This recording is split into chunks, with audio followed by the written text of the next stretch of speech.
नमस्कार, मी निकिता. आपण पाहतायत LS मराठी. पाहुयात महत्त्वाच्या घडामोडी. मंत्री नितेश राणेंचे आईबरोबर शिर्डी येथे स्थायी दर्शन. खासगी कामासाठी ते शिर्डीला आल्याची माहिती. हिंदू समाजाने सावध राहण्याचा राणेंचा सल्ला.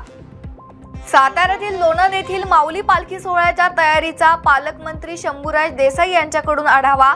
वारीमध्ये येणाऱ्या वारकऱ्यांना कोणतीही गैरसोय होऊ नये, प्रशासनातील अधिकाऱ्यांच्या सूचना. पुणे जिल्ह्यातील आंबेगाव आणि जुन्नर तालुक्यात मुसळधार पावसाने भात उत्पादक शेतकऱ्यांसमोर मोठं संकट. अतिवृष्टीमुळे भात शेती पाण्याखाली गेली असून अनेक ठिकाणी रोपे वाहून गेली. बीडमधील माजलगाव शहरातील सिद्धफणा नदीवरील पुलावर क्रेटा कार आणि बैलगाडीची भीषण धडक. धडकेत बैल आणि 3 जण गंभीर जखमी.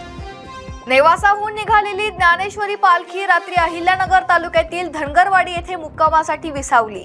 पालखीचा आजचा मुक्काम अहिल्यानगर शहरात होणार. बीडमध्ये विद्युत पुरवठ्यावरून तक्रार दिल्याचा राग मनात धरून मारहाणीचा व्हिडिओ सोशल मीडियावर व्हायरल. अद्याप या प्रकरणी पोलिसात गुन्हा दाखल नाही. पुणेकरांना पावसाने दिलासा. पाणी कपात तुर्तास लांबणीवर. शहरात 12 जुलैपर्यंत कुठलीही पाणी कपात केली जाणार नाही, महापालिकेचा निर्णय. पुणे जिल्ह्याच्या खेड तालुक्यातील साकण येथील संग्रामदुर्ग किल्ल्याच्या दक्षिण बाजूच्या तटबंदीचा काही भाग कोसळल्याचं समोर. पुरातत्व विभागाने दुरुस्तीची कामे हाती घ्यावीत, इतिहासप्रेमींची मागणी. रायगडमध्ये माणगाव मोरबा रोडवर भीषण अपघात. उभ्या ट्रकला ऍक्टिव्हाची धडक. 2 जण गंभीर जखमी, उपचारासाठी रुग्णालयात दाखल. भूम शहरात 26 वर्षीय तरुणावर कोयत्याने प्राणघातक हल्ला. हिंसक मारहाणीत तरुण गंभीर जखमी.